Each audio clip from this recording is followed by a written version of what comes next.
Don't forget to like, share and subscribe to my channel and hit the notification bell button for my future videos. Thank you.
Fernandong Juan Jr. Ito ang gusto ko ipalit. Maganda pong katawan nito, buong buo. Kita mo yung shoulder niya, broad shoulder siya, high station, corn yellow feet. Kaya lang yung buntot niya, it's not so long because he's only about 7.5 months old. So if you're gonna use him October, November, perfect po ito. He's 7.5 months old. Ito ang gusto ko ipalit sa original na sweater na pili mo kasi parang kulang po yung katawan. Ayoko ipadala sa inyo, sir. Medyo mapapahiya kami. Medyo hindi maayos yung katawan niya. Pero ito po, buong buo. This is the 7.5 months old po. Good morning po, Mr. Lucas. These are the two, actually 4 yan sila. They're all sisters po. Lemon 84s. Pareho po sila. Yan po. Magaganda po yung station. Buong buo yung katawan. Ito po isa. Yan o. Magaganda po ito. Well balanced. Bata pa po sila, mga 1-year-old.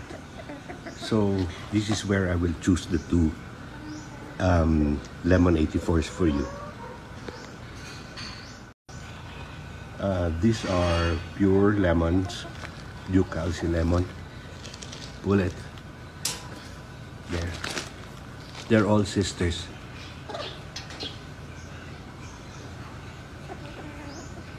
Maganda na po yung mga station, balance po yung mga katawan, balance po yung mga buntot. Pwede, ready to breed na po ito. Yan. Ducalci lemon. These are pure lemons, Ducalci lemon, bullet. There. They're all sisters.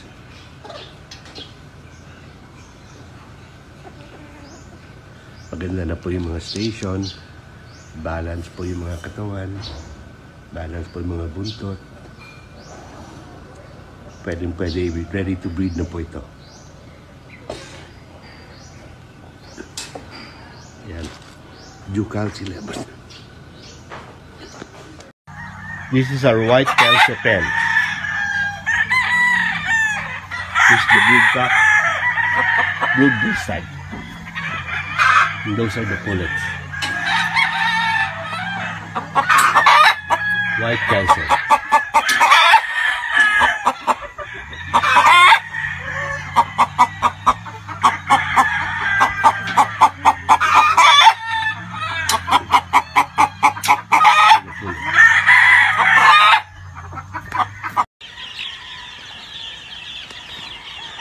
First time to be let out. This is a month and 3 days old. There.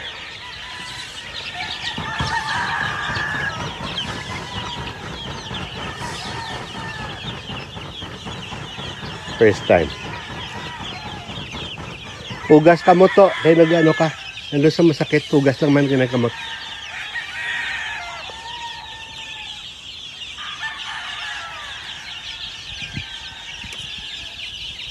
More than 400 chickens. 400 chicks more.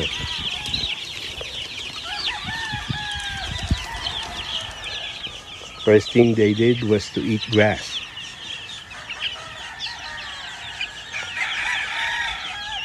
There's some more inside. Iya, ini serius. Nakik mo.